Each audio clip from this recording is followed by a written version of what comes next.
Devon's president is the defendant. Mr. Devons, I see his counsel here and the assistant state attorneys, but I don't see Mr. Benjamin. Are we waiting on Mr. Benjamin? Or? He's en route, but I think we'll go with it.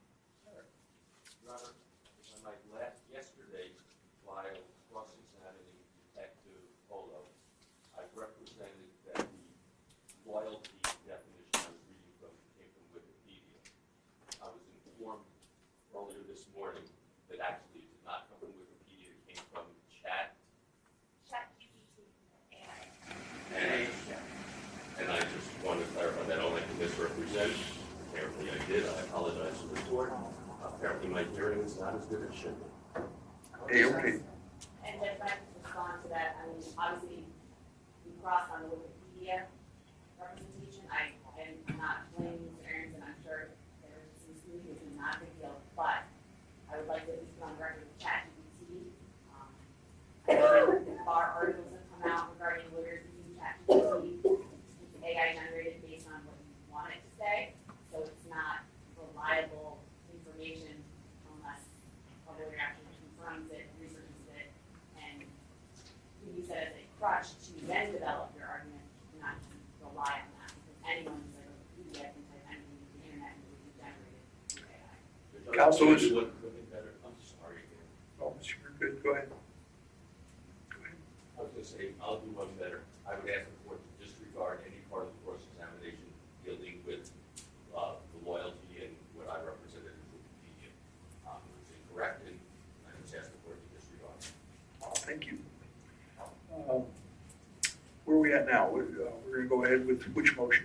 Do you want us to do argument first? You want to do argument on the last motion on the Oh, inextricably intertwined independent source, and inevitable discovery. inevitable discovery. And just before we begin arguing on it, yesterday we were having the technical difficulties with the YouTube video. We all discussed in the report that we would put it on USB and not put it on USB. Perfect. So we just entered that into evidence. And thank you for letting me know that. My pleasure. I was expecting something yesterday, but my secretary got received something, I think, from Ms. Liberty. And I was not knowing whether it was going to get confused or not, but something on a YouTube video. Yeah, that would be for our other motions going right now. I haven't looked at it. I don't know. Any issue with that? Well, I don't know what the YouTube video is. It's supposed to be an interview with Ms. Carey. I don't know what's on there. I haven't looked at it.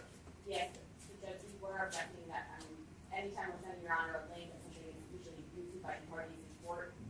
That was not agreed to by us. That is an interview with Law&Crime and Mariah Hamilton. We would be objecting that's not evidence that can be utilized in hearing, supplementing testimony. And so you can make a basis for it, and if I admit it, I'll take a look at it. If I don't, I won't. All right, I haven't looked at it yet. And based on, I don't know if I know Ms. Hamilton, that Ms. Holmes does appear in that video, and I've been told she's on her way, so if that's the case, we might just push into Ms. Holmes, and I can bring it into Ms. Holmes, because she is in that video as well. I don't know. But I'm not using I don't know what the objection is. When we get to it, we'll get to it, I guess. Okay, but I haven't looked at it. I just wanted to bring it up because it was sent. I think it was sent yesterday. I'm not sure. It was early This this morning. morning, and it was just because yesterday you said, I told everybody to send videos, I just wanted to follow the court's instructions to make sure you had it before I tried to.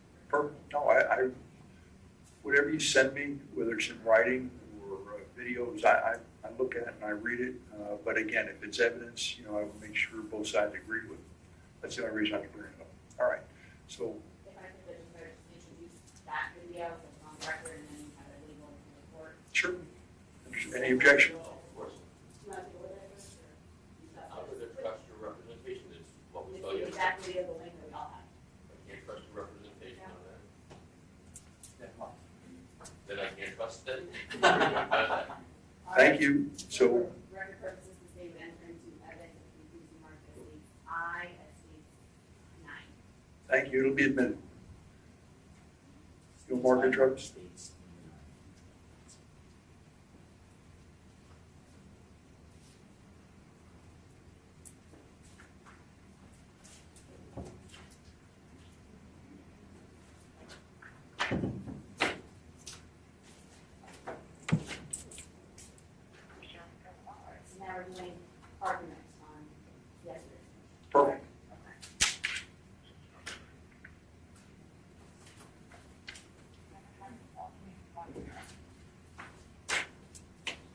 you're the moving party, so you're gonna go first, right? Yes.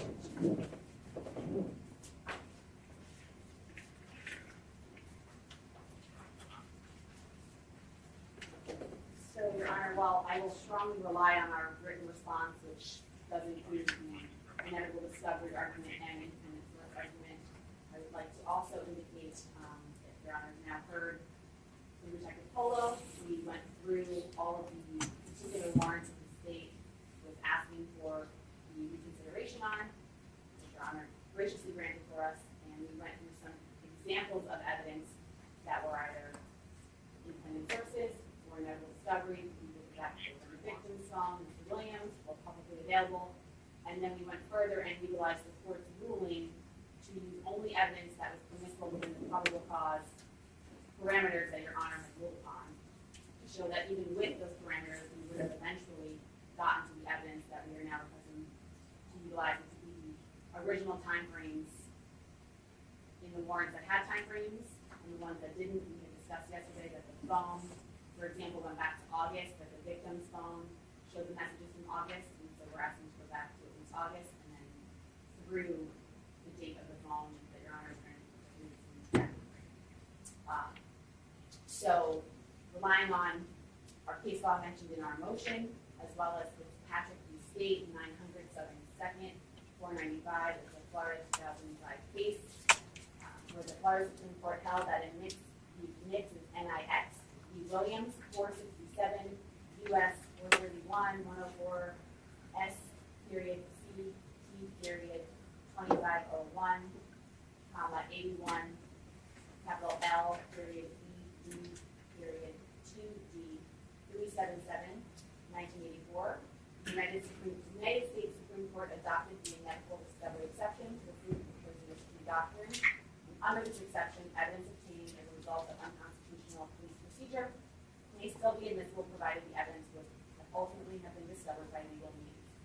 And so in adopting that inevitable discovery doctrine, the Supreme Court has explained that the exclusion of physical evidence that would inevitably have been discovered adds nothing to either the integrity or fairness of a criminal trial. And again, citing to Nix. And so in making a case for inevitable discovery, the state must demonstrate that at the time of the constitutional violation, an investigation is already underway.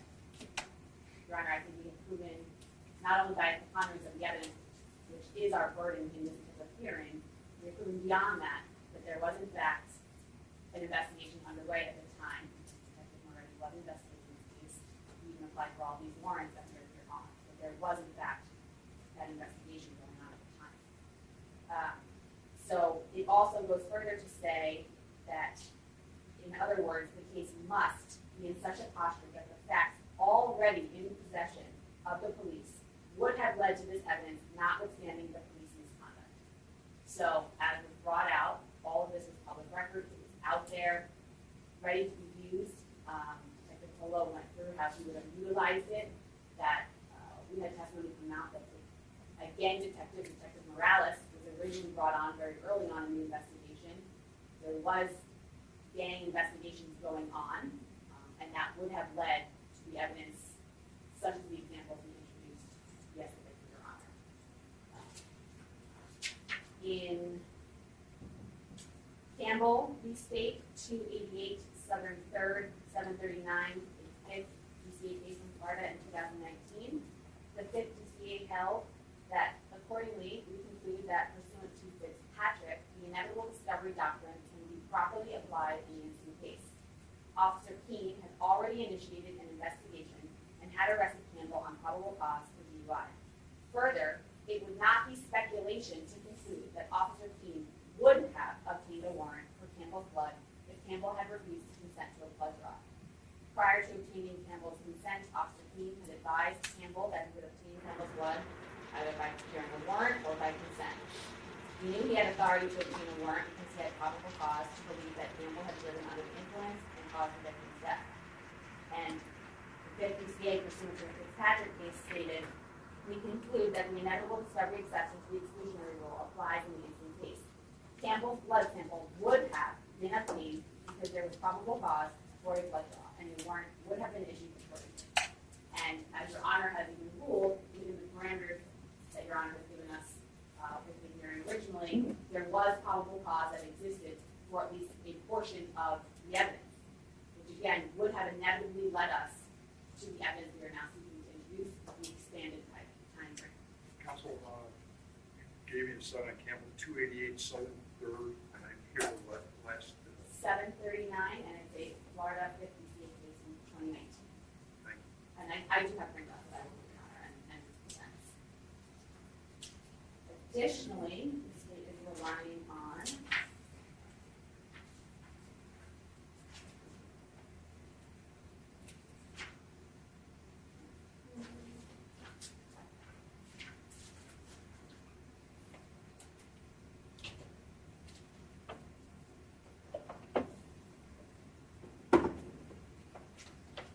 Carter v. State, 868, Southern 2nd, 1276. It's a 4th DCA case from 2004.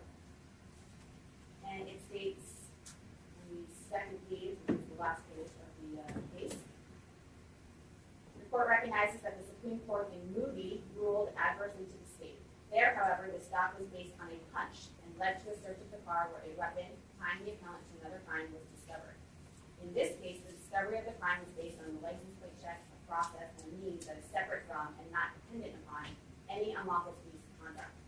So just like we have here, the gang investigation was not relying upon any of the evidence that Your Honor has since excluded. They could have done what would be necessary to get these expanded time frames.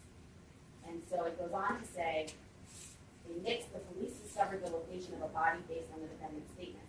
There, the Supreme Court accepted the trial court's finding that the search for the body had not been suspended by disclosures of unlawfully obtained information leading to the discovery of the body. The search would clearly have been taken up again, and the body would have been found in short order. So, had these warrants not been signed off by the different judges within this court's jurisdiction, Detective Murray would not continuously apply for the warrants, relying upon a probable cause section that was agreed upon by the judges and signed off by the judges. Had they been limiting him to the particular time frames that Your Honor has seen limited him to, again, we still would have been able to get this evidence with another warrant from the gang investigation portion of this case.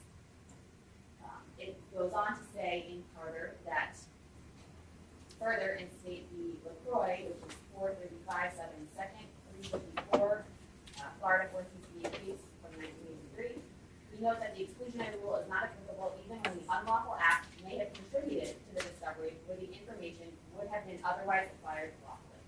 Like, again, we say that that particular statement in this case would apply here because even if it was obtained, some of the information obtained outside the scope, which would be unlawful at this point, we still would have gotten to that evidence.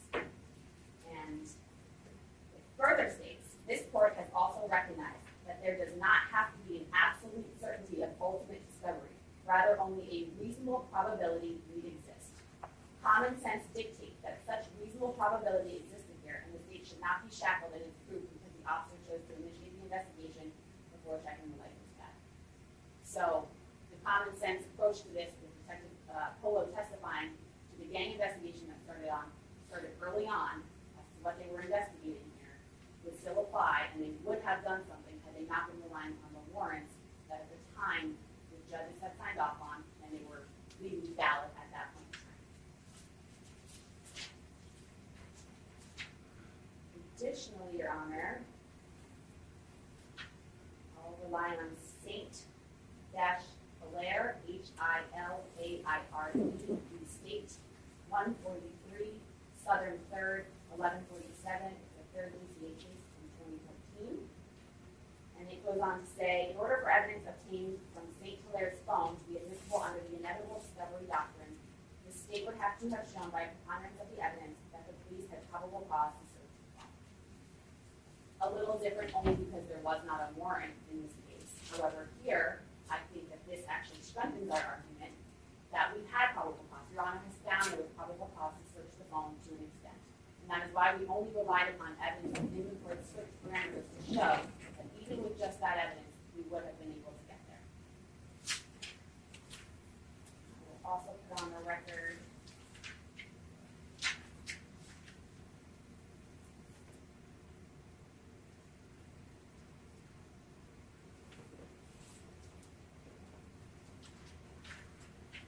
O'Hare, State, 263, Southern 3rd, 255. It is a 50 case from 2019. And it states that the independent force doctrine is closely related to the inevitable discovery doctrine. The exclusionary rule has no application where the government can show it has learned of the challenged evidence from an independent source. The rule applies where the illegal search or seizure was not an actual cause of the discovery of the subject evidence. The independent source rule applies when evidence is discovered as a result of unlawful police activity, but is also discovered independently through a lawful investigation that occurs either before or after the illegal activity, so long as the independent investigation itself is untainted by the initial activity. So as we went over yesterday, we have these messages in the victim's phone that would then tie us to the defendant's phone because they were found in both prior to the search parameters given to us later on.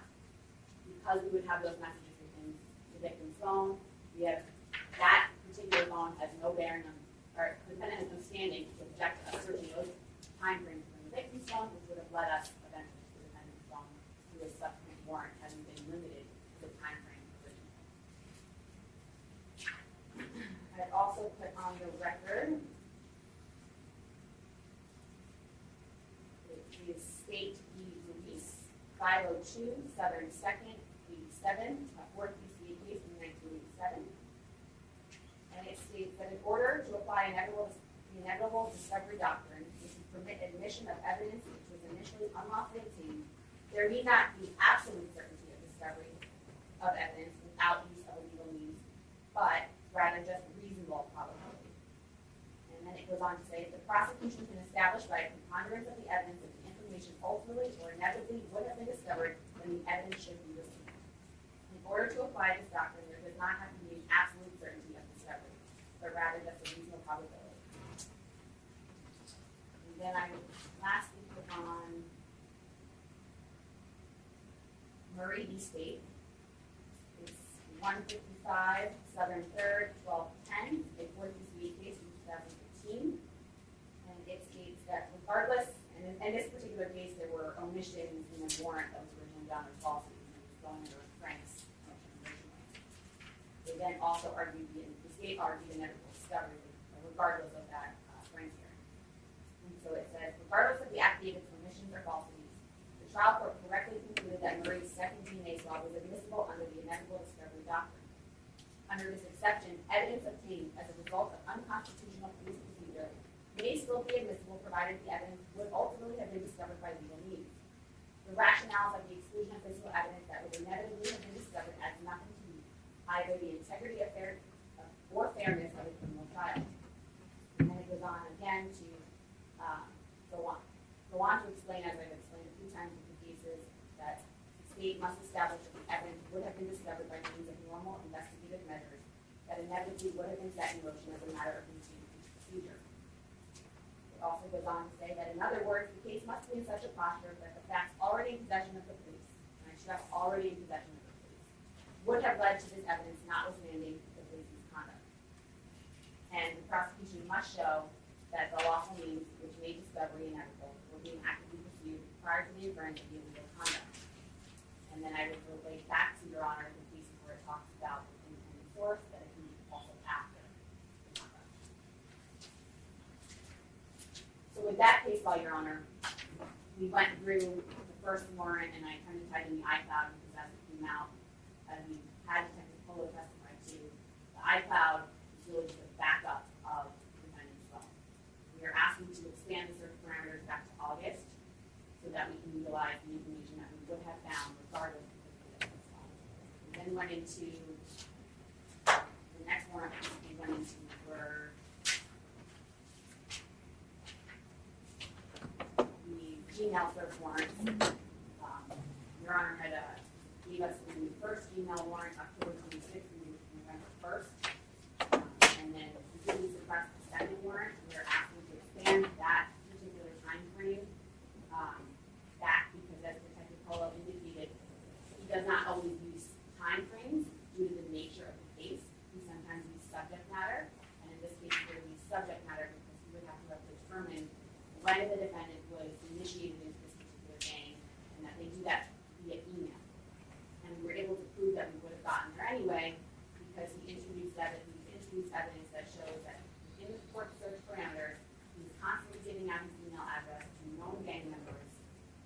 talking about gang knowledge and then revert back to the email accounts to talk about it, because as Detective Polo testified, that is a common way that gang members will exchange knowledge due to the length of the documents, and they think that it's a better place to talk rather than the phone itself. As to, we also used the messages with his manager where they talked about gang activity and things of that nature. We then went into, I think it was Facebook and Instagram, the same argument, and that's what kind of quickly at the end there, because all this evidence, again, Detective Polo testified, we would have inevitably gotten there. An independent source also publicly available, it wouldn't have led us there regardless. And that would go the same for the Snapchat. Based on all the information Detective Polo knew, he had been able to review everything that Detective Moretti was doing at the time. Fellow officer rule would have applied, or he can rely on that to then further his investigation, because it's all applicable to see if the gang enhancement statute, which he was asked to obviously investigate in this case, is applicable to the homicide. So all of that information for Detective Moretti's portion of the investigation would have applied in how he goes about his investigation. And so based on all of that, Your Honor, we are again asking the court to reconsider its ruling and expand our time limits. Thank you.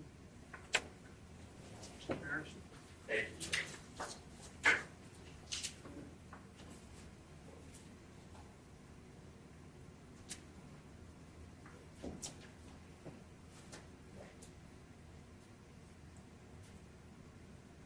I'm not going to tell the court that I found the area of law consistent and easy to follow, but I spent a lot of time trying to figure it out.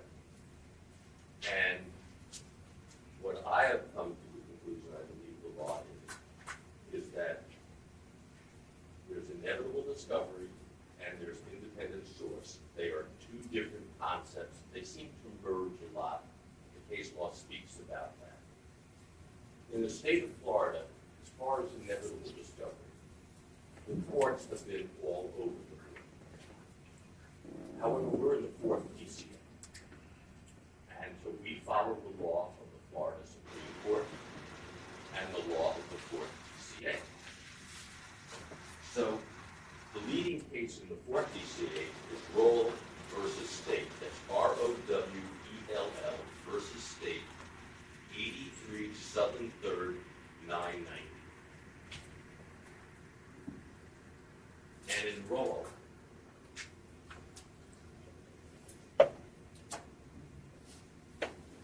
they stated,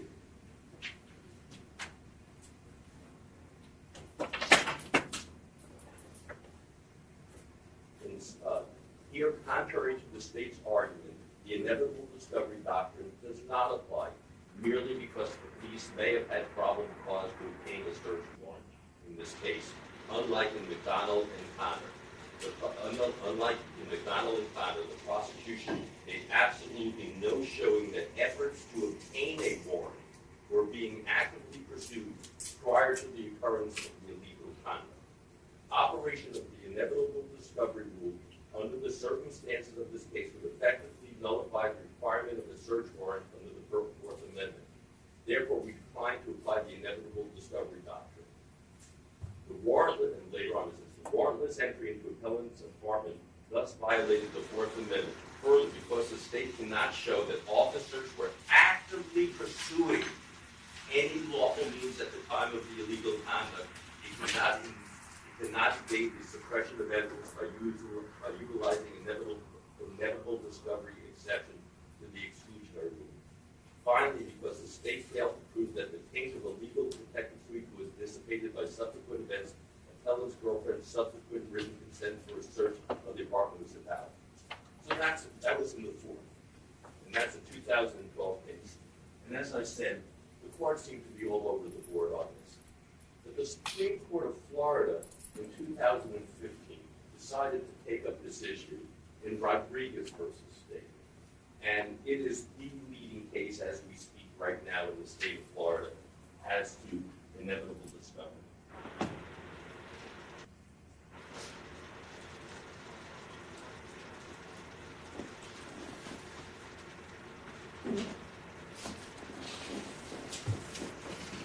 Rodriguez, the court said, the question before the court is whether the inevitable discovery rule requires the prosecution to demonstrate that the police were in the process of obtaining a warrant prior to the misconduct, or whether the prosecution need only establish that a warrant could have been obtained with the information available prior to the misconduct. And that's what the state has been arguing. They could have. Not that they were trying to get a warrant back to her testimony from the witness stand, that he had not started preparing any warrant whatsoever in this matter. He heard no testimony that any of this material caused him to start preparing a warrant. When I say him, I'm talking about the detective. That is a non-issue in this case, that warrants were being prepared. We conclude that permitting warrantless searches without the prosecution demonstrating that the police were in pursuit of a warrant is not a proper application of the inevitable discovery rule. The rule cannot function to apply simply when police could have obtained a search warrant if they had taken the opportunity to pursue one. It can only apply if they actually were in pursuit of one. In the dissent by Judge Kennedy, he writes, because I conclude the failure of the police to initiate the process of securing a search warrant did not preclude the application of the inevitable discovery rule. So he was in the dissent. I would approve the decision on review, and then we disapprove the decision in Rowell versus State. To the extent that it has adopted a categorical rule, also adopted by the majority here, that pursuit of a search warrant is a prerequisite to the application of the inevitable discovery doctrine when the existence of probable cause justifying issuance of a search warrant is the basis asserted in the application. So what he is acknowledging is exactly what the opinion was. You have to be in the process of getting a search warrant for inevitable discovery to apply. He doesn't agree with it, but he acknowledges that's what the majority in Rodriguez is saying, that you have to be in that process. And then we have the case of Perez versus State. And that's a 2018 case, 269 Southern 3rd 574. One more time. That is 269 Southern 3rd 574. And it's a 2018 case, and it is a second DCA case in the state of Florida.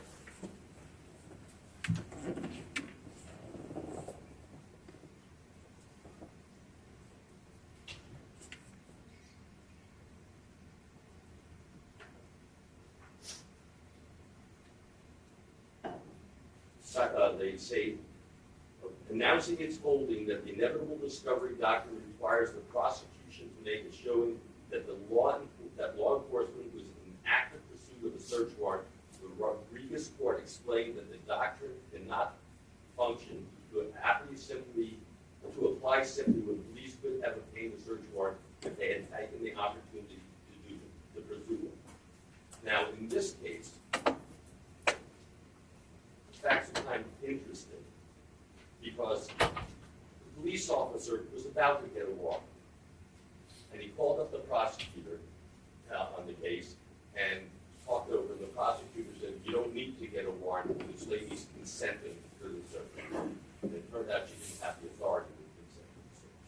So you had a police officer who was about to start the process. He stopped from doing it because there's a consent, and then it turns out the consent was not allowed. I think that's probably very analogous to our situation where there was consent given by the former judges, and now part of that consent is not allowed by this court. And what they held here is, even though this officer was calling up to start the search warrant process, one had not started. The process had not started, and therefore you couldn't rely on inevitable discovery. So the state relies on cases not from the fourth DCA and cases certainly that don't take in the Supreme Court of Florida case of Rodriguez. So without a warrant having been actively pursued, all of the state's arguments on inevitable disclosure fall by the wayside. I'm not sure I totally understand the argument on independent source, and that may be me. But if I understand the argument correctly, what is being said is that a picture on Juvy's phone would show he and my client. And therefore, that somehow would be independent source for a picture of that same picture on my client's phone. No, it is independent source for the picture on Juvy's phone. That's a different piece of evidence. The picture on Juvy's phone is a piece of evidence on Juvy's phone. It comes into the court with different weight. It means totally different things to the jurors than a picture on my client's phone. So they do not get to my client's phone other than using the picture from Juvy's phone as reasons for inevitable discovery. And that gets us back to inevitable discovery. It's not an independent source situation. And again, under inevitable discovery, no warrant was in place at the time, and therefore, it's just not, doesn't work. The other part that they have a problem with in this case is almost every piece of evidence that they would have used for a subsequent warrant, they already had in their possession. It wasn't inevitable discovery. They had it. It was in their possession. Whether they looked through it, or Detective Moretti is not as good as Detective Polo, or they both look at facts and one says, I think this is good for probable cause, the other one says, I don't think this is good for probable cause. We don't know. But they had it all in their possession.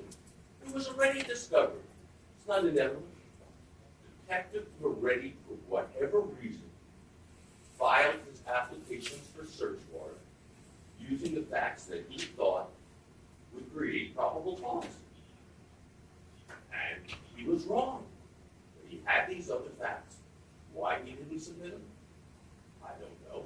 And whether the report would have said that those added to the probable cause, or how you would have ruled, we do not know. But we do know that the state had it. We know they had it in their possession. We know they could have put these things in their warrant. We know they didn't put this in the warrant.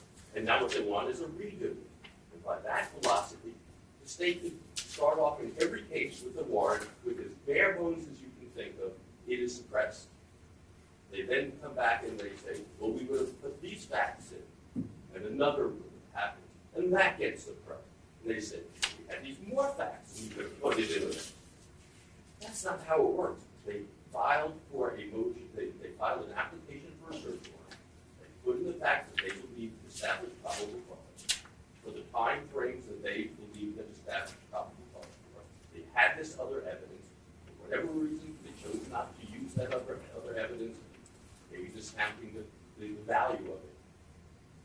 Bottom line of it is, there's nothing new that came across their desk that would have changed anything. They had it all already. Inevitable discovery does not apply, certainly independent sources. Thank you. Let me just reply briefly, Your Honor.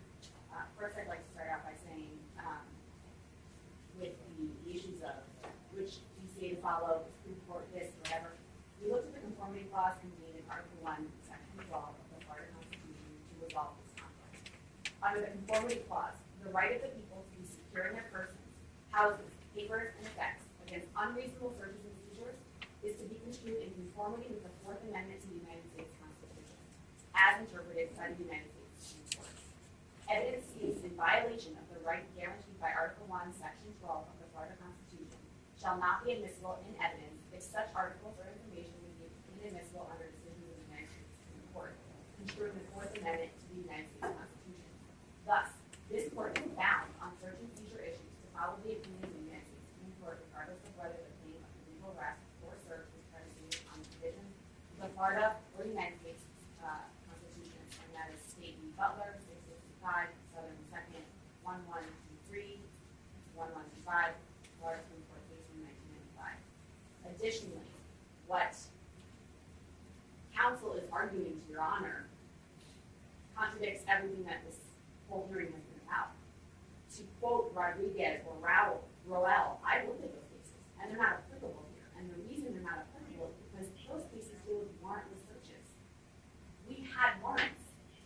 Detective Moretti actively sought warrants, consistently sought warrants, and had judges sign off on those warrants. So to say that they just didn't go for a warrant is just not true. They did, and the reason a second warrant wasn't done is because they were relying upon the judges in this circuit, all of which signed off on those particular warrants at the time they signed off on it. And so they did not need to seek an additional warrant, because at that time, that warrant was valid. And so they could not have done what the defense is asking or requiring us to have done, or asking the court to require us to have done. They're ignoring that key fact that warrants, in our case, were already sought after, and in these cases that they have quoted, there was warrantless searches at that time. Additionally, no one ever talked about Juvy Stone. We talked about Anthony Williams' phone. That's SakChaser. And so we never even talked about that third phone. We also didn't talk about his pictures. I don't know where pictures came from, but I introduced to Detective Polo numerous text messages between the two. And then additional to the actual text messages, which is I think Exhibit 1 and Exhibit 2, were multiple text messages where they're exchanging notes and audio files that were stored on the phone in different applications. And what Check, it's supposed to be rebuttal. This is new argument. I didn't bring up any of this. because you actually ignored the fact that Excuse then we brought in photos. Chris, I just So wrap it up. that was the evidence, not a photo on one person's phone versus the other. There were actual messages and audio files. And what also is being ignored is when we have access to the victim's phone and find information that would then inevitably lead us and independently lead us to this time frame of the defendant's phone, anything within that would be plain view at that point. So we're ignoring that legal concept as well.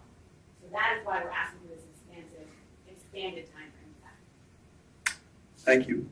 What's the next motion? Can I just briefly respond? No more than 30 seconds. Go ahead. Rather, just understanding the state's position, they're asking you to disregard the state of Florida Supreme Court and hold that Nix or the U.S. Supreme Court somehow overrules it, yet Rodriguez came later and cites these cases. So I don't think this court truly has the power to overrule Rodriguez. And as far as the plain view doctrine, and now that we didn't have the ability to contest the search warrant because we already had a search warrant, I thought this was limited to the two issues of inevitable discovery and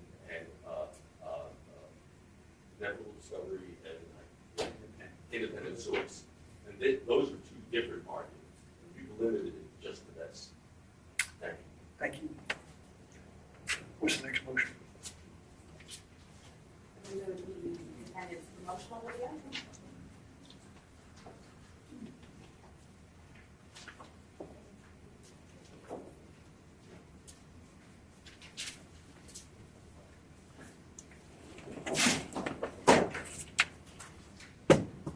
Oh, Your Honor, I do have all the case law. Thank you. I'd like to. May I have copies of the defendant's law? May I approach? Please, thank you. And then, oh, Your Honor, I also forgot to add our motion that we just argued. I know I had mentioned it last week when we were setting it, that time is of the essence. So is it possible that we would have the court's ruling by Tuesday? See what I can do. I told you before, I try to, first of all, I read everything you give me, and you know, I try to think about it. So sometimes I dwell on it too long. I'll do the best I can. I'll work on it over the weekend. Thank you, Judge. I am not as nice as Buck Luke. I do have a copy of the case, only one, and I apologize for the mistake on that, but I'll be happy to give you my copy. What's this? Let's roll. It's Rodriguez. Rodriguez too, I believe, yesterday. I gave you a copy of it. And here's Perez. Thank you. I can't read. Don't get over. Thank you. Judge, can I have 2 sets? You have a statement? Here, can I have 2 sets?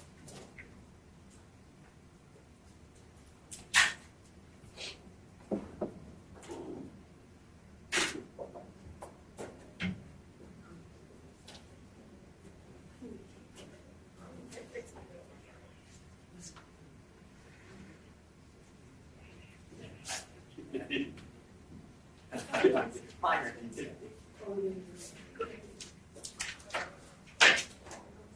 Thank you, Judge. All set, ready to go? All right.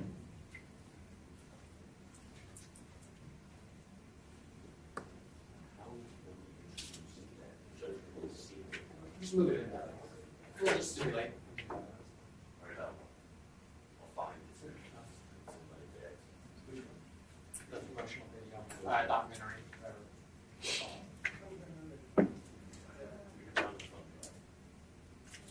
Your Honor, maybe we should take a 5-minute break. I gotta locate the thumb drive for all this mess. Hey, okay. This is on the video? Yes. Somebody sent me the video. Yes, yeah, last week we all agreed, so I had that sent to the link, but I think they have a physical copy just to move it as a. Find it, so it's actually it. Hey, So okay. our physical copy is not going to be what Taylor sent over.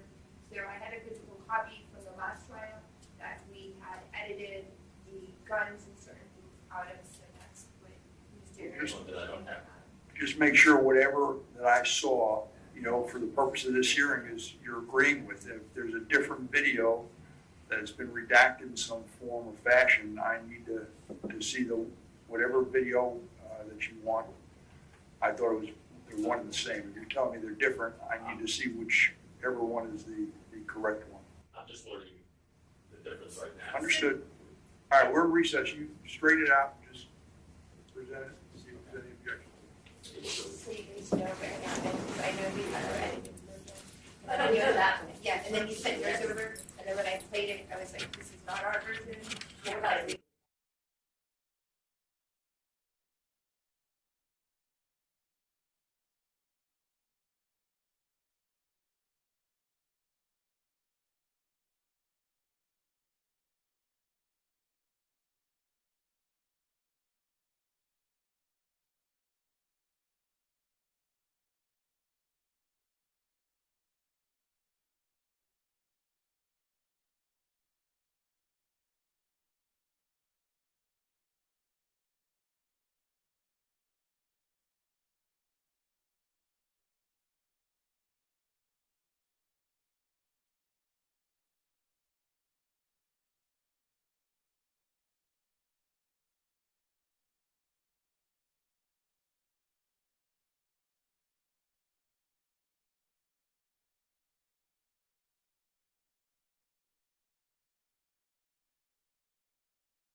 Devens, representing the defendant, Mr. Devens.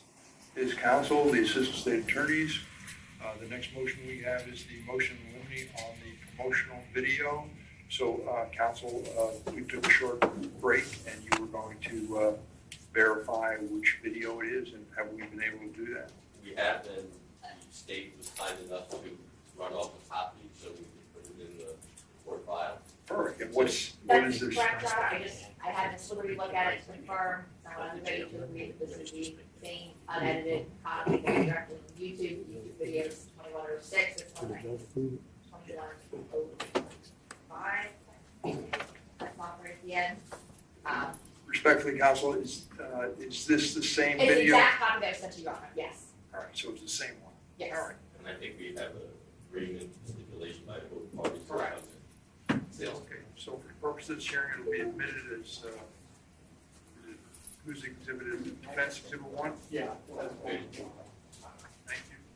Your Honor, before we go any further, I'm under the understanding, rightfully or wrongly, that prior to the last trial or during the last trial, there were parts of this video that you had already entered orders not allowing to come in. I don't know if there were orders entered. I know it was done sidebar during trial. There was no, I don't believe there was a motion that was filed. I don't remember. Do you? But the court, I believe, looked at parts of it and excluded the guns. And there was a portion where. We're probably gonna want to relitigate some of that stuff, depending upon what the, some of the stuff that's already been addressed today. Can I ask you one question? I don't remember a written order. There was not a written order. There was not. It was brought on sidebar, my recollection, That's where, and the court looked at certain areas that I think it was Mr. Howard who objected to certain sections, and the court looked at those sections and made rulings right there on the spot. it's fine. So let's just do this. You have this, the defendant is moving to exclude this, the video, correct, or portions of it?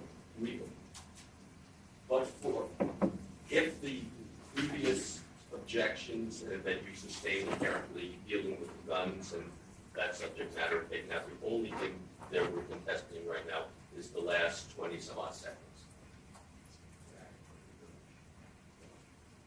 Judge, I don't mean to interrupt, but before, again, Melly's hands are cuffed and he can't write notes to it. We would ask the court to consider uncuffing his right hand because he's right-handed. Fair enough. Thank you. Are you ready?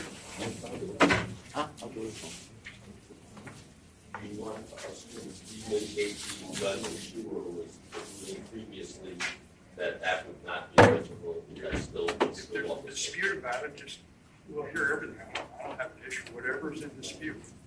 The way I interpreted it, that's I guess on me, I interpreted they were looking to exclude the entire commercial video. My response, I actually go into the specific areas of things that we want to introduce, including the potential fact that, Mr. Devens states in the video that he's always carrying firearms in him. And depending upon how we ultimately decide to present this case, one of the issues is the fact that just 3 days after, or 2 days after the shooting, there are text messages from Mr. Devens requesting that his mother give him a new firearm because he no longer has one, which goes back into the argument that him always having a firearm, and therefore we didn't see the crime because he started the firearm after the homicide. So we may end up having to relitigate those issues.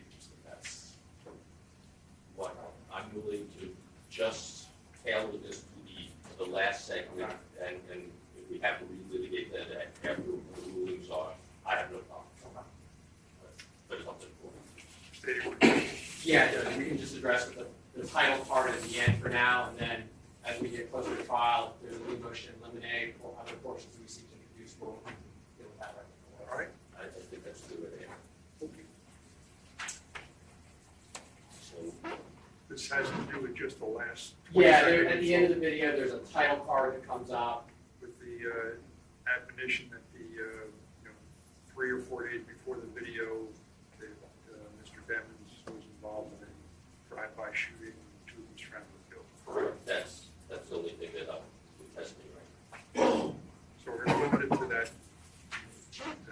20 seconds or so with that is, so proceed, it's your motion. Your Honor, there are many reasons why that should be suppressed. Hearsay, hearsay within hearsay,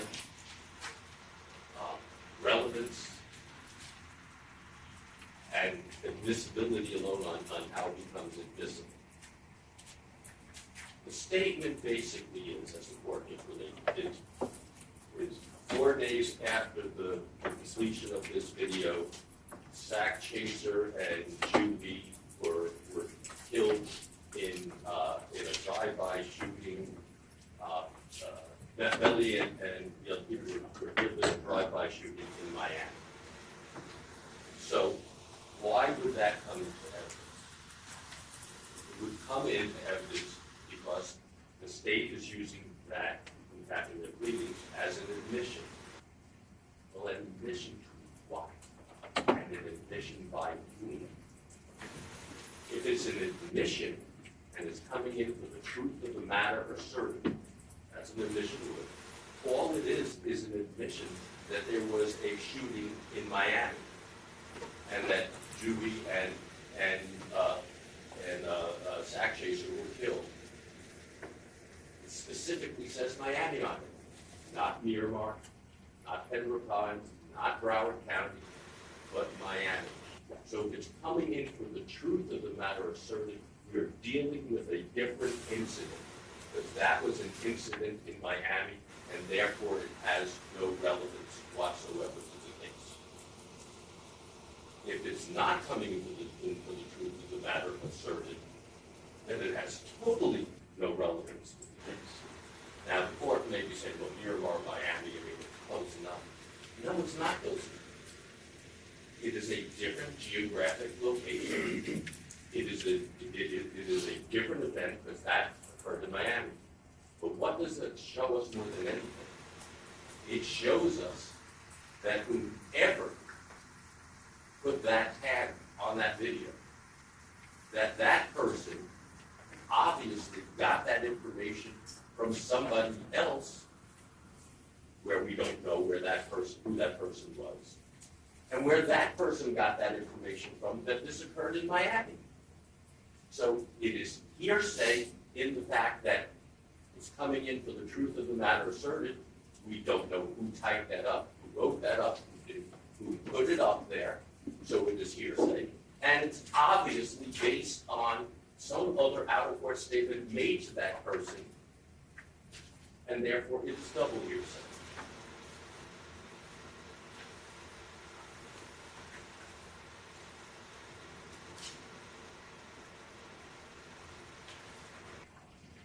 In Lamb versus State, 246 Southern 3rd 400, it is a 2018 case, 4th DCA. They talk about authentication. Now this is a video that was on social media and I guess YouTube, I don't know all the places it was on. But they say, authentication or identification of evidence is required as a condition precedent to its admissibility. The requirements of this section are satisfied by evidence sufficient to support a finding that the matter in question is what its proponent claims. Well, the state is claiming that it is an admission. And again, I go back to it's an admission by somebody, but not by my client. And it is a statement by somebody, not by my client, as to an event that occurred in Miami. The mere fact that an item appears online does not make itself authenticated. Predicate testimony to establish its authenticity or to prove the truth of its contents may be required. The truth of the contents. They need to bring in testimony that will show that there was a shooting in Miami. Any argument that a copy of an online document can be admitted without any predicate testimony to establish its authenticity or to prove the truth of its contents borders on the frivolous.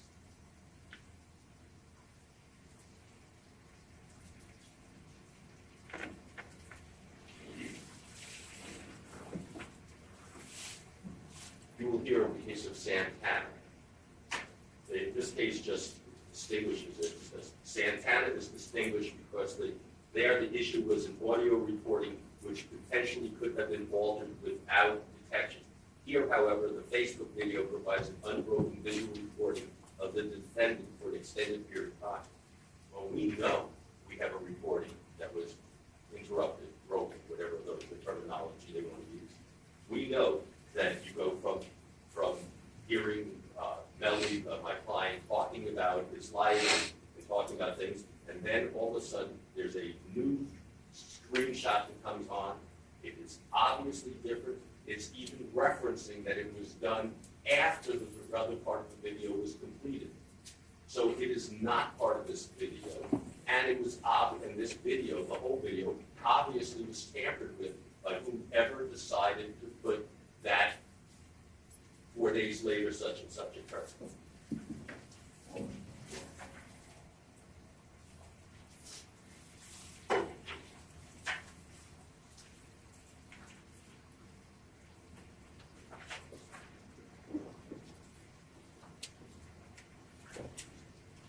The next case I'm citing the board is Philip Morris USA Inc. versus Polari, and that is 228 Southern 3rd, 115. It's a 2017 case for DCA. And in this case, the court said the web postings were not statements made by declarants testifying at trial, and they were being offered to prove the matter asserted. That means they were hearsay. As I'm saying, that is hearsay. Generally, a party's web content may be considered as its own statement and thus used as evidence. But a finding of adoptive approval of a third-party statement must be decided in light of the circumstances surrounding the statement used. So we know that's a third-party statement because it talks about Mr. Demons in the third person, that he and the others were victims. It's not an I, it's a they. So it is done by a third person. Court went on to say, consistent with both the Florida and the federal rules, it is not enough that an opposing party merely repeats the underlying hearsay. Indeed, the party must have use of the hearsay in a manner that manifests a belief in the trustworthiness or otherwise reflects the party's incorporation of the substance of the hearsay into a statement that the party itself either made or authorized. Bottom line of that, Your Honor, is that all they would be doing is repeating that statement. They don't have any way of manifesting its trustworthiness. In fact, I believe they're going to argue that it's not trustworthy because the shooting did not occur in Miami, that it occurred in Miramar. So in order to have this not come in for the truth of the matter asserted, they're going to then have to argue that it is not totally correct, and and if they argue that it's not totally correct, then it fails the test that we have here in polarity. Or goes on to say, thus a web link above alone cannot be construed as either an admission, tacit approval, or acceptance of the content of the linked information or a third-party statement. To prove that a website link to a third-party source amounts to an adoptive admission, a proponent must show the opposing party also manifested an adoption or belief in the truth. And I bring that up because the state has, in their paperwork, has argued adoption by admission, admission by adoption.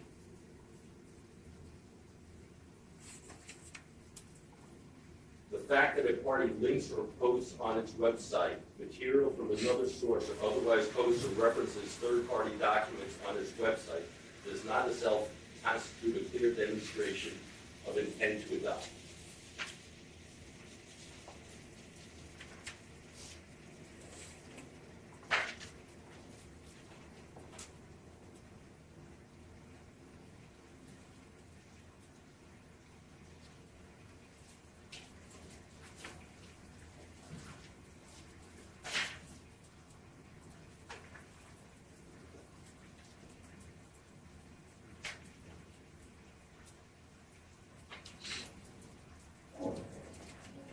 The state relies heavily on the case of Richardson versus State, in Hattiesburg State.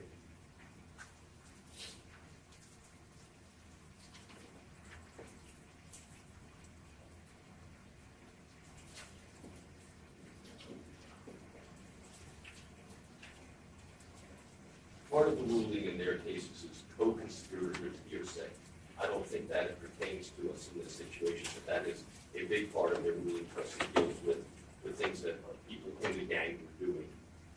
So I'm not sure that this case is really applicable to our situation.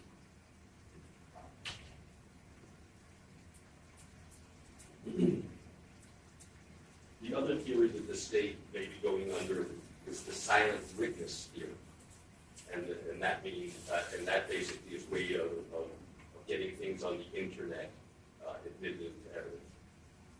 The silent witness method provides that the evidence must be admitted upon proof of the reliability of the process which produced the tape or photograph.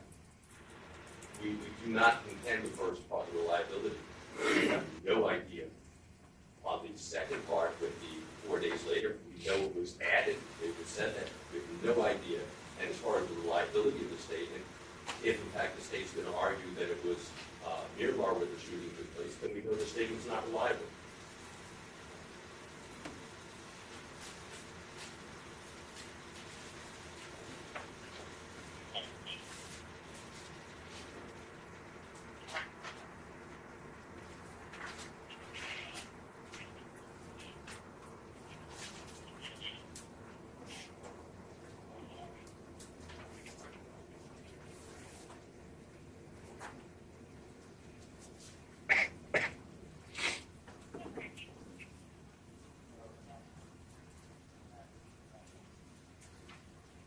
There's nothing in the video that indicates that Mr. Demings knew that that last 21 seconds, whatever we called it, 4 days later, was going to be put on.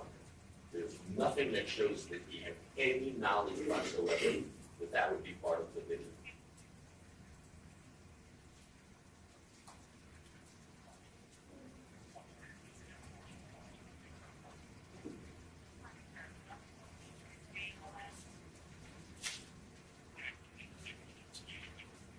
Runner, again, because it cites to Miami, not Miramar, there's also no relevance to it. So it's not relevant, it's not self-authenticating, it's not admissible, it's tampered with, as we know. It is based upon hearsay, and it's based upon double hearsay. Those are our objections. Thank you. Yes, sir. So I covered this in paragraphs 5 and 7 of my response, Your Honor. But the state's position is this is an adopted admission by the defendant. It reads as follows: 4 days after the completion of this now, YNW Melly and his friends were targets of a drive-by shooting in Miami, Florida. YNW Juvy and YNW SakChaser were killed.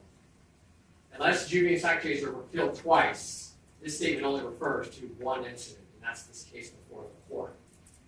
This statement puts the defendant at the scene of the crime because he, by adopting this statement, he was also a victim of this alleged drive-by shooting that he professes he just happens to have been the survivor, whereas Juvy and SakChaser, according to the statement, were both killed. Now, the defendant has shown that he has adopted this statement because he repeatedly promoted this video. In addition to posting it on his own YouTube page, on Instagram, he posted on December 4th of 2018, my official documentary is now out on YouTube, #Melly. On December 4th, 2018 at 11:27 UTC. He says, swipe up documentary out now. On Facebook, he promotes it on February 4th, December 4th of 2018 at 11:20 UTC, simply posting the video, YNW Melly documentary with a link to it. Then at 4 minutes prior to that, he posts, my official documentary is out now on YouTube, #Melly, appreciate all my fans and supporters for riding through all this, long live Sak, long live Juvy, YNW for life. Then he also posts on Facebook on December 4th at 10:22 p.m. Today at 6 p.m., my documentary release. I will be on YouTube live chat. Come talk to me about anything. And there are actually screen captures of him then proceeding to log into Facebook that were recorded by his device, showing him log in to engage in a discussion with video. So he's clearly ready to say that this is a documentary, this is my life, these are the things about my life. He's clearly adopted this by promoting it. And the case law covers this. Philip Morris is actually one of the cases that I also cited in my argument. When an adverse party manifests a belief in or adopts a statement of another person in his or her own, the statement is treated as an adoptive admission under 9803(18)(b). This also occurs when the conduct of the adverse party circumstantially indicates the party's assent to the truth of a statement made by another person. And that's the Philip Morris case. A party adopts the proffered statement of another person when the party's words or conduct indicate that he or she intended to adopt the statement. Party manifests belief in the truth of the statement when the party intends to embrace the truth of the statement or intends to agree with the approved contents of it. Going further, in addition to qualifying by admission by a party opponent and an adoptive admission, Florida courts have consistently ruled that social media videos are admissible in criminal cases if based on sufficient evidence the video depicts what the government claims. Even if the government did not call the creator of the video, search the device that created the video, or obtain the video directly from social media. And that's the Lamb case, Lamb v. State, 246, Southern 3rd, 400. And that was one where there was a YouTube video posted and the police officer downloaded it to the defendant engaging in a crime. There's even a more recent case, State versus Ray. It's only a Westlaw site, 2017 Westlaw 3426021. YouTube videos were sufficiently authenticated where the investigating officer's testimony provided sufficient support that the videos were the state claimed them to be. That is, videos depicting the defendant and other gang members in a park around the area. As the Washington court states, while a witness with knowledge of the video's creation could authenticate the video, the rule does not require it. So what we have here is a video, a documentary of the defendant's life that contains statements of multiple parties. We have family members in there. We have obviously the defendant making his own statements, as well as the title card at the end. The defendant has promoted this entire video, saying this is my documentary. And there are more text messages where people are responding to it, talking about the life that he has had. He responds to those comments. He was willing to engage in essentially what is an AMA and ask me anything about the video. His actions by promoting and engaging in a discussion about the video show that he has adopted this. Now, whether he now wants to potentially take a stand to refute it, say, I didn't know that, but his actions to this point demonstrate that he's adopted the contents of that 20-minute documentary. That is an adoption of admission under the law. These text messages that you single out, you have those? Yes. I haven't seen those. Are they being admitted to the books this year? So what I have here is, I can show them the council. This is the Facebook.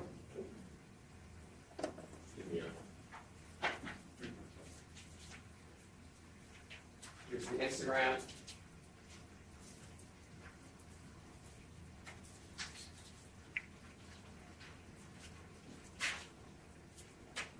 And then the discussion.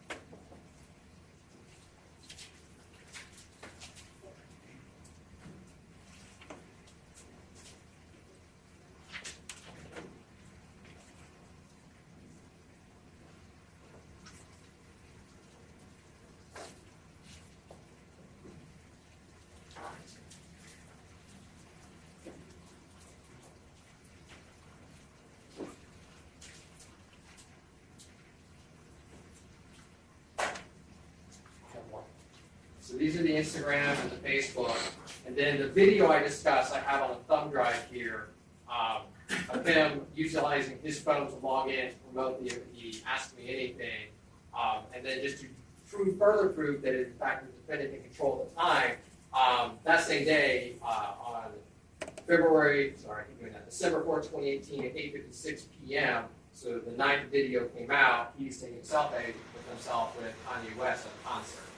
So it demonstrates that he's the one actually in control of this device and promoting the video. So if there is an objection, I'll go ahead and revisit that. Obviously, we haven't had any witnesses testify. I know the state could get witnesses and not here to delay things. I have no problems with the documentary evidence you have, but I do have a problem with that. I don't know when we're at what. We can watch it. But I don't know the circumstances. I probably will have an objection to that afterwards. We'll watch it. That's your call. So let's find out what's agreed. You have certain evidence, what's All right, so states B would come in, well, the state would move in as states 1, states C as states 2, that's the Facebook and Instagram respectively. any objection to those? No, we're allowed it. So they'll be admitted. This third item, you said. The third item, this is what I referenced before on, The AMA. yeah, the AMA on February 4th. He cites, it's actually 3 short clips, but they're video clips pulled from his Facebook. Today, 6 p.m. documentary, I'll be on YouTube live chat, and then the screen records his phone logging in. For the purposes of hearing, you're objecting to this, right? All right, so there's an objection. I don't know how you get it authenticated to this point in time, so it's up to you.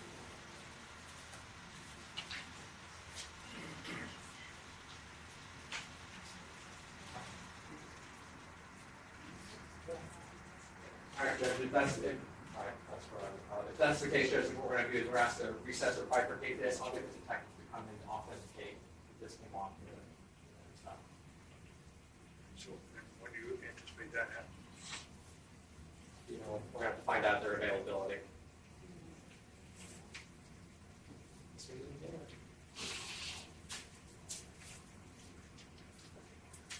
Counsel, respect that. I don't know what your position on this is. We want to bifurcate the hearing to bring forward witness to authenticate this document. I'm inclined to allow it, but I'm not inclined to just put it off. It's set for hearing today. I mean, can you get him in here this afternoon or Monday or something like that? Or No, I believe he's going to come in today. Yeah, we're speaking to them right now, asking them for today's meeting here. Thank you.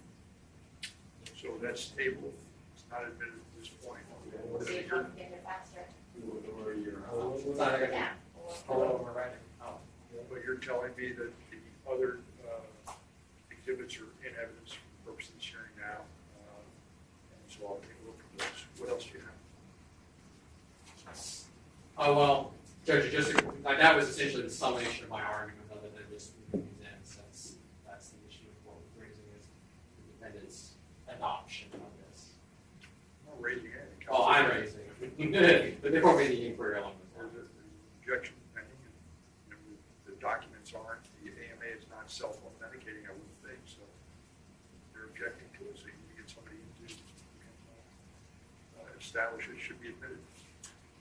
So is there anything else from the state on this promotional video, other than this, these evidence, if you're, how about the defense? Just a little rebuttal. Sure. The state, and I can't write as fast as people who talk, but I believe the state said that it is admissible if the video contains what the state says, that will be their case. If the video says or shows what the state says, well, the state is going to say that there was a crime that was committed in Miramar. That tag, that 20-second, whatever it is that's on the screen, says Miami. The state will not be able to say that this is, that when they show that's what they're trying to prove, that this occurred in Miami. So it does not say, that video, what the state intends to say. And other than that, I'd be redundant. Thank you. So, what's next? What next motion do we have?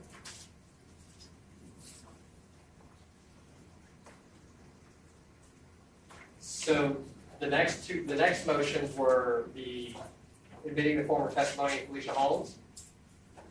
We're ready to proceed on that. Your clerk.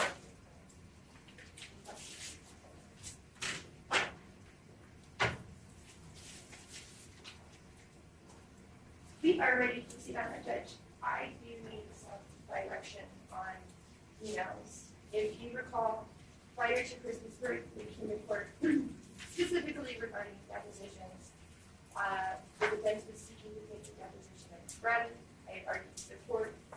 There were about two or three motions that referenced emails, specifically an email dated April 18th.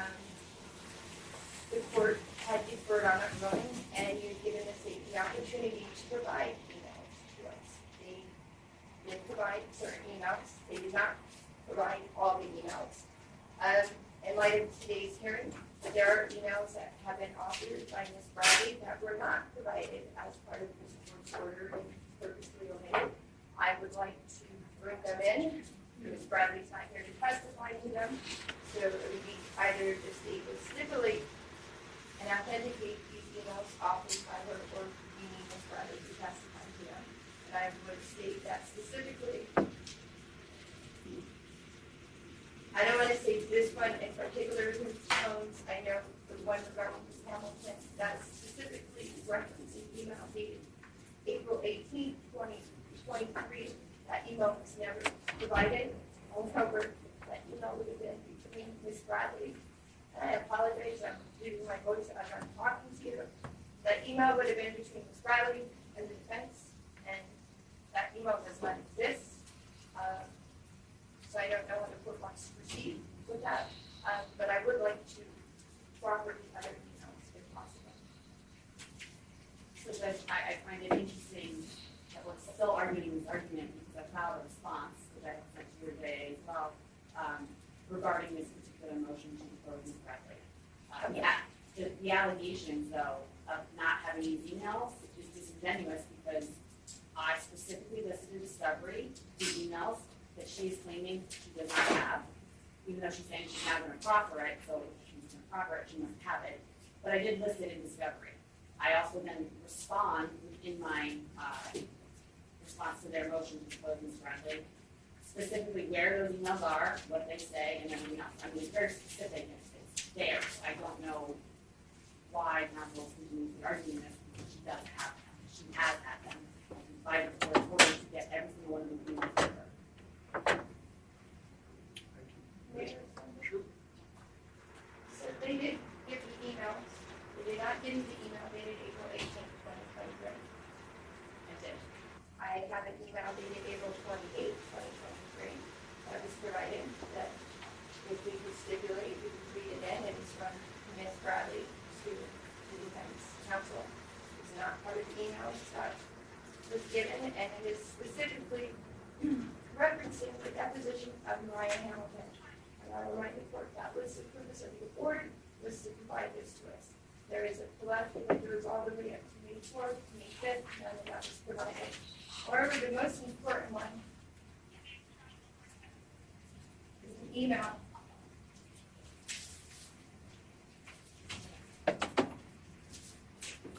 regarding Felicia Holmes.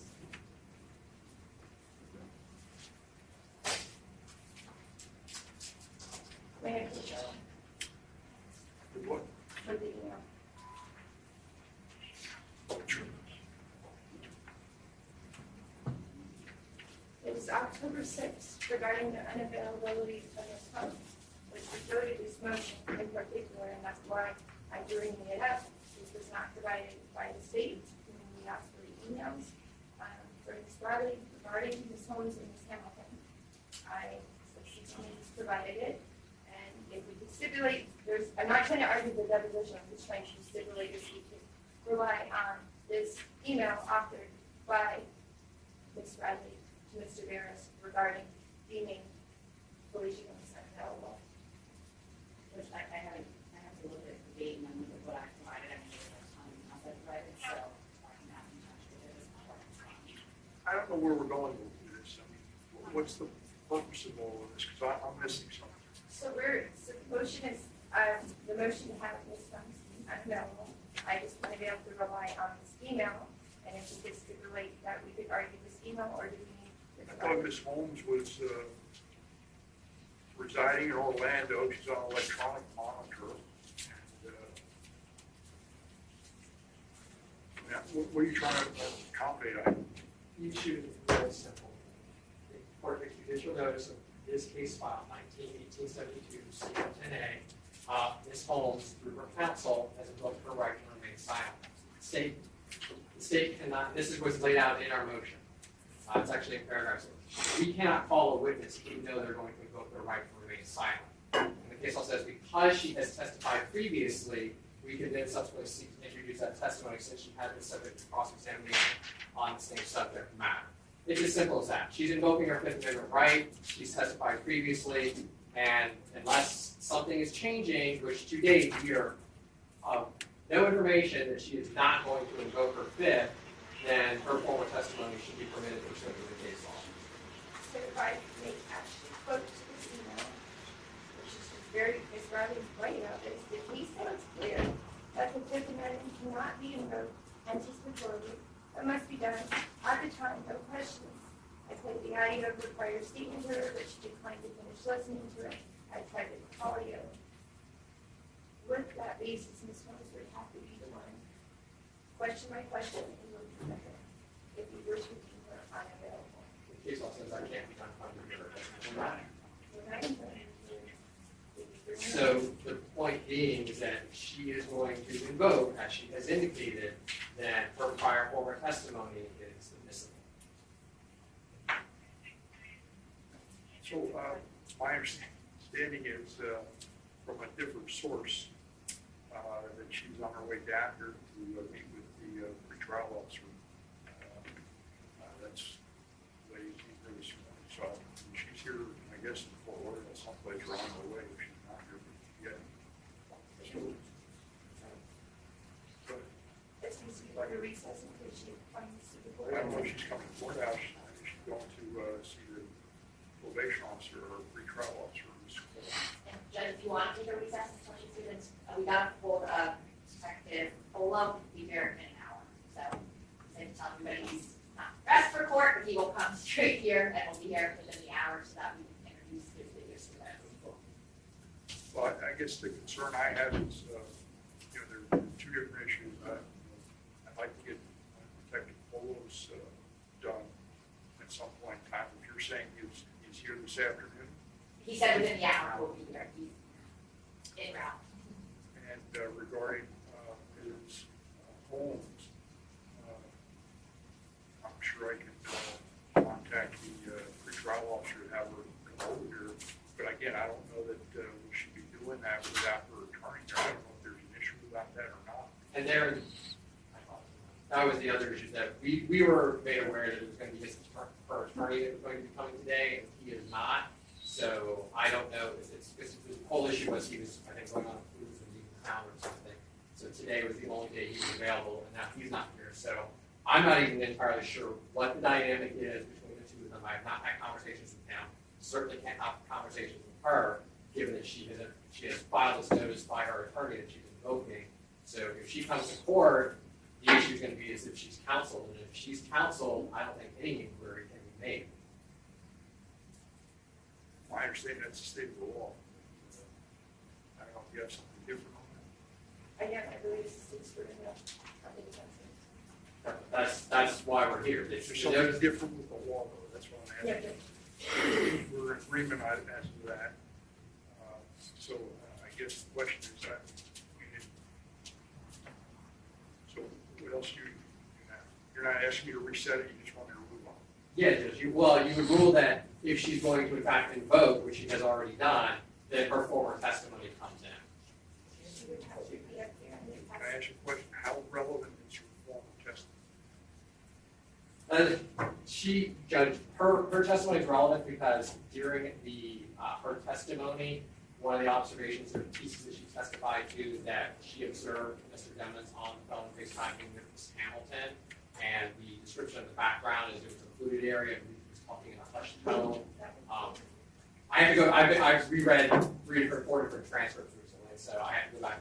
My recollection, I could be wrong, is that she gave a statement to the police officer, right? And that during trial, she was being examined regarding that statement. And my recollection is that she basically said she didn't remember. And then the state tried to get the testimony in. We spent a good bit of time going through Earhart to try to find out how it got in. And something when we went further with the testimony, Ms. Holmes said something, again, this is my recollection, you'll have the transcript, I'm sure it'll say something. I said something to the effect that she typically would lie to police, so she couldn't really rely on what she said or what her statement was to the police, or something to that effect.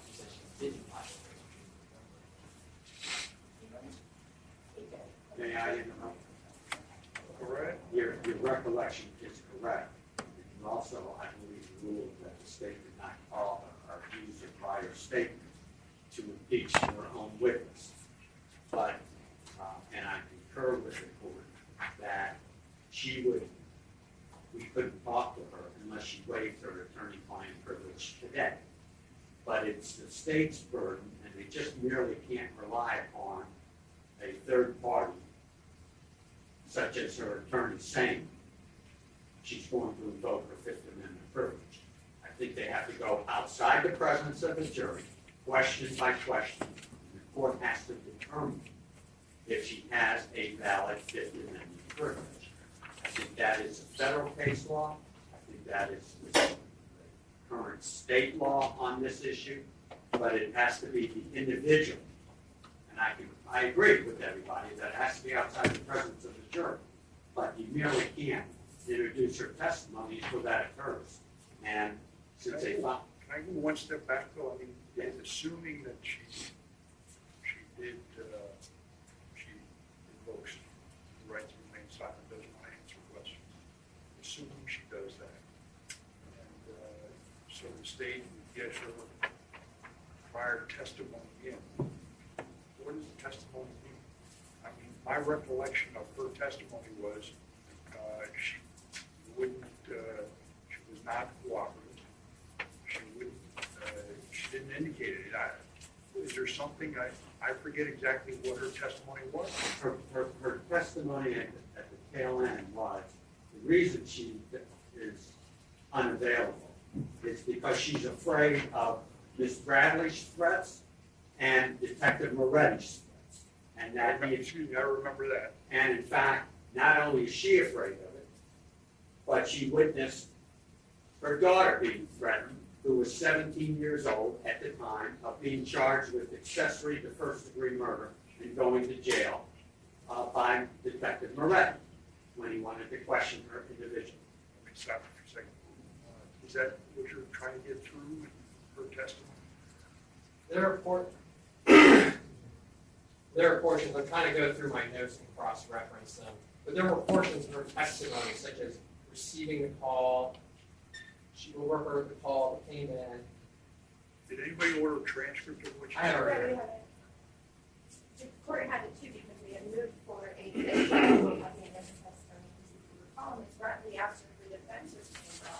I'm surprised that the state attorney would even want that testimony in because if it comes in, we will be moving for another mistrial.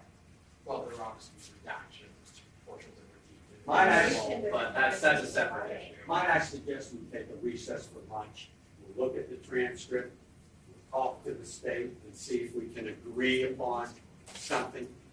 And Ola will be here in an hour, so we can at least go to that. Thanks, Stuart. That's fine. No problem. I'm sorry. I don't mean to double team. I still heard you use my voice. No, just I'm hungry and I'm tired. I'm fine, Judge. We can discuss amongst ourselves and wait for potential Fuller to show up. I had looked into the email, just coming back to the other issue we were just dealing with. I now know why I've never seen this, because the order that your honor signed has nothing to do with Felicia Hall. It has to do with Mariah email simply located at home, which I was never asked for, otherwise I would have provided it. Somebody response.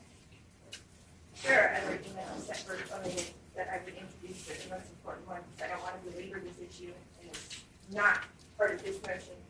This email today, I would like to email. Thank you.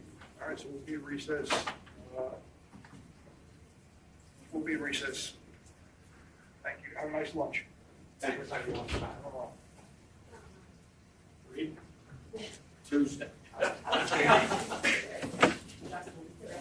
We'll be. I do have one issue.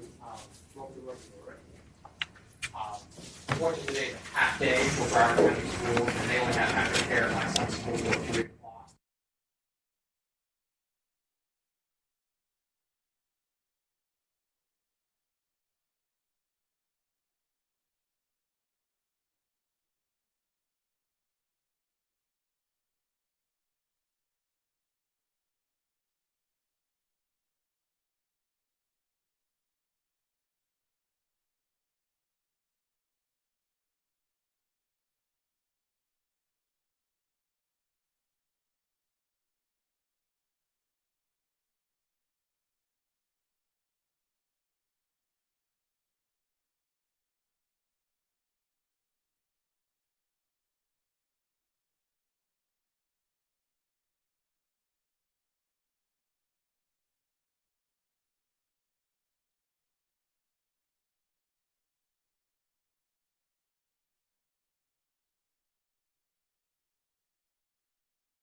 we waiting on anybody, counsel? I don't see Mr.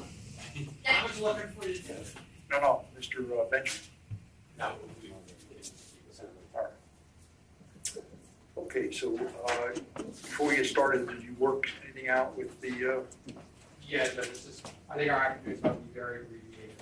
We've reached an agreement that the defense is willing to stipulate the videos coming in, like I discussed before. Yeah, we went through what the predicate would have been in court. We did our, on our own, so we'll have to look at it. both sides agree? Yes. So say we move states half and evidence to stage 3. And we're not objecting. So that will be admitted. And that's based upon the fact that the state has been advised that the witness, Ms. Holmes, is pleading the Fifth Amendment. No, this is on the promotional videos. Promotional The videos for the promotional video. We had technical. I apologize. So that is coming in, those, what's it marked? That's 3. And what about the, my thought was about Ms. Holmes and her testimony. You were asking about that. You said you were going to talk about that and have a discussion. So, May I stick this to my line? Sure. so argument for the promo video is done, so that's done at that point.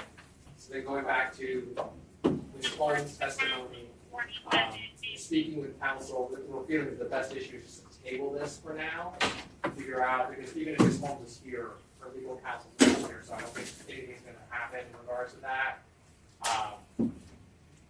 The purpose of the state filing the motion was basically just to get a pretrial ruling with the anticipation that she was going to be invoking a trial, that we're going to wait till we have a chance to speak with her counsel and her and sort through it as the parties. Yes. So you're not going forward on that hearing today? Not today. All right. And the reason I'm asking is, as I try to explain beforehand, I had pretrial detention officers from me earlier today came by with an affidavit and about the an issue that came up, and my understanding is that Ms. Holmes was coming here to Broward County this morning and is here now. I haven't spoken to the pretrial officer since then, but my thought was just to send her back on her way, and that's the end of it. I don't know if they're waiting on me to hear something. I thought I was thinking a call from her when she arrived, and just want to place a call back into Ms. Coleman. The only, I'll reach out to her, we'll reach out to her attorney again. The only inquiry I think is her, if she wants to do it, was just make sure, find out if she still has counsel, because obviously we're gonna have to go through him. And then we'll take it from there in terms of like how we're gonna be dealing with this. Because if she's not having counsel, then we can question her directly as to whether she's invoking or not. Whether she's got counsel, she's gonna need to hear for his advice. I don't know that I would,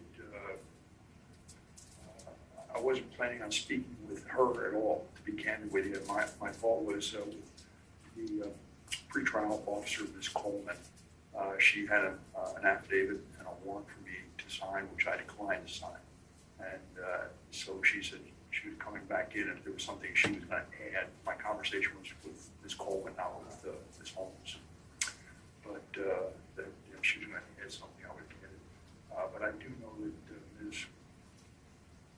Holmes had requested release from the electronic monitoring, and I had not, I thought I denied it, but You did previously.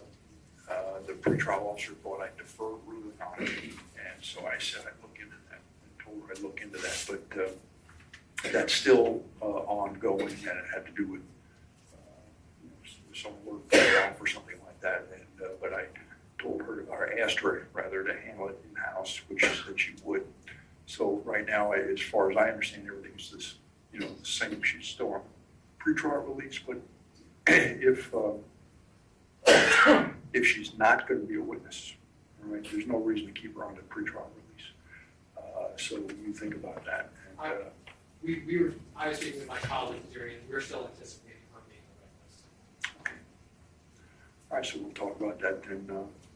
At another juncture, I'm sure that the attorney will bring it up again at some point as to what her status is. So you're gonna table this for now, and that's the end of it. Yes, we'll table it for now, and depending on what the conversations are with her attorney, it's either gonna get set again for the court, or if she in fact, if we're informed that she in fact does not plan on invoking, when she takes a stand, then it becomes a new issue. What else do you have for today then? The other issue, the last one that was on for today was, in regards to Mariah Hamilton. Counsel previously advised that she wanted to address the motion to dismiss before we did that first. I had actually filed a response to the C4 motion to dismiss. And when I looked at clerks, I realized that it had not been uploaded or filed, and I realized it was obviously not in receipt of my response. So we are not prepared to go forward on that today because of a filing issue on my part. I either filed it under the wrong case number, they got rejected, or just never got properly uploaded, but regardless, that's on me. I did prepare a response to it, but it's not me. That's me as well for parties. Okay, so, Actually, just to tell you, it was uploaded, which is on the homicide rather than the campaign. Oh, I looked, I didn't see it. Well, I disturbed it, so I read it. Okay. But nobody would agree to set the C4. I had emailed while I was out of town, I wanted it today. I agreed to Mariah Hamilton, but if the state does not want it, it's their motion, they want to table it. Right, no, well, my understanding is Ms. Liberty wanted to do the C4 motion to dismiss first on tampering, since that potentially deals with the issue of Mariah Hamilton. I filed a motion to strike it as being legally insufficient. I think the court has to rule on that first before we address, or if we do address the motion to dismiss and set the issue with regard to Mariah Hamilton. We are set on the 26th, on the 10th, if we could address the C4 and the motion to switch on the 26th. Sorry. The 26th, next week. Next week, okay. so what do you wanna do? I have this, that's what we can do, Judge. I filed a motion to strike the defense motion to dismiss. The court needs to rule on that first, because if it's struck, their options are either to refile it correctly, as the state would argue, or you deny it, then I have to respond to it essentially as it is written. You're relying on just whatever that is? Yeah, the state filed I think it's like a 4-page motion to strike. Respectfully, I haven't seen it, but I'll take a look for it. And again, yeah, I have a copy, Judge, because again, And I just filed right now. I'm sorry. So last week, but so I do want to file a response to it. We're doing a lot of motion practice in here, but I did do an outline of a response to it. All right, so when do you anticipate that? I probably have it to you on Monday. So why don't I just prepare to rule on it on or before, on that Friday? You're gonna come in Friday anyway. You're not looking for any further argument, are you? Well, if you strike it, then it's a non-issue. If you deny my motion to strike, then I will actually need to respond with reverse or demur. Much like Ms. Liberty says, I have an outline in my head, but based upon the way the case law is written, I can't be required to write a response if it's legally deficient, so I held off. And just briefly what it is, I'm behind glass, and some of the deputies, and Mr. Hope can testify to this if need be, I tried to send him in documents, they won't let us give him any papers, even if it's like, we just want his signature, we've been turned down.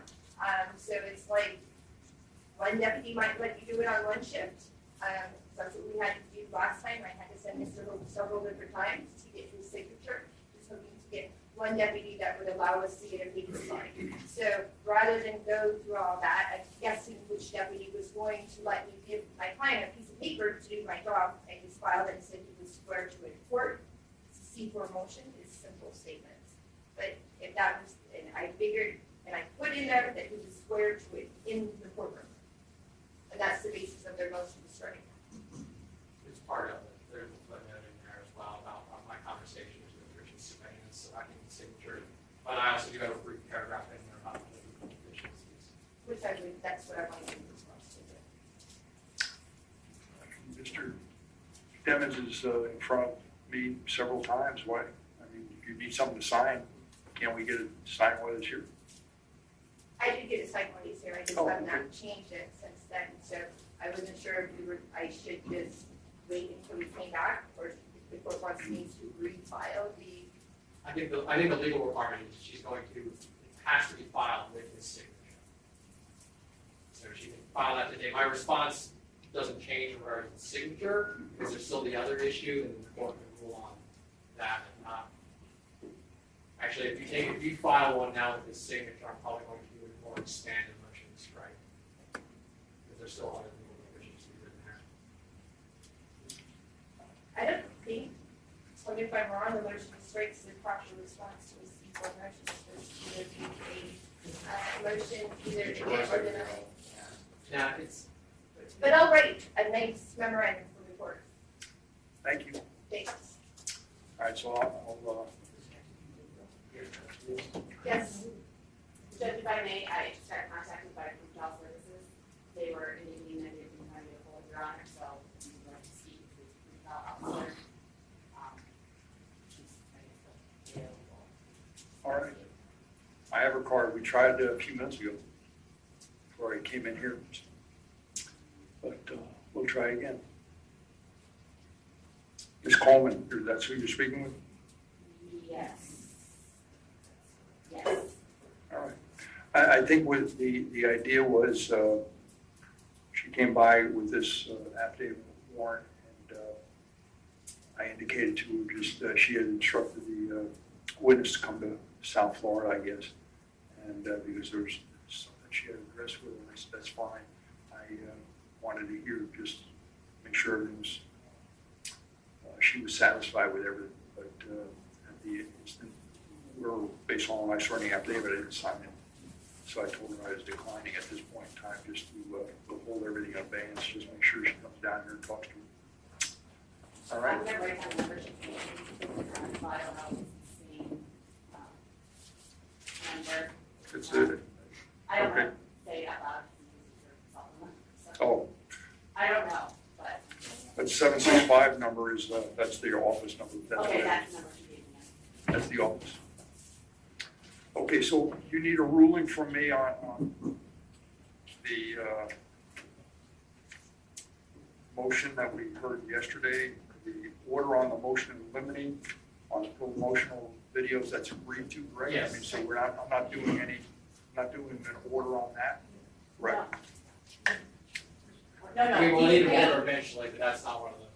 we need an order on it, still, we should reintroduce that document. Right. Yeah, so, well, there's no order, and that. Oh, I'm sorry, I'm getting confused. I apologize, you're right.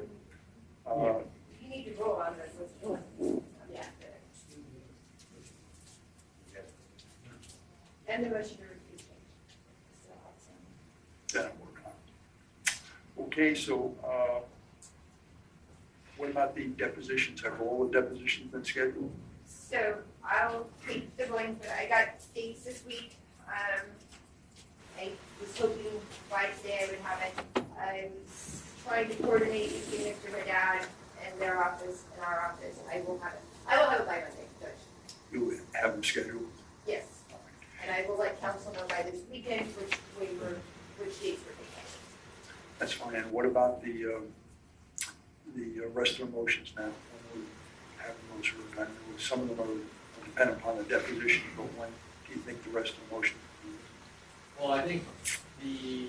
Judge Justin, so, sorry, Judge. So, yes, some of them are dependent upon the depositions, so, I think maybe once we have the depo scheduled, we'll know when we can then schedule the motions. And then additionally, dependent upon, obviously, Your Honor's ruling on today's ruling, it will affect whether we go forward on other motions, things of that nature. So if we can maybe. All the motions are dependent upon either depositions being taken or my ruling on what I heard already?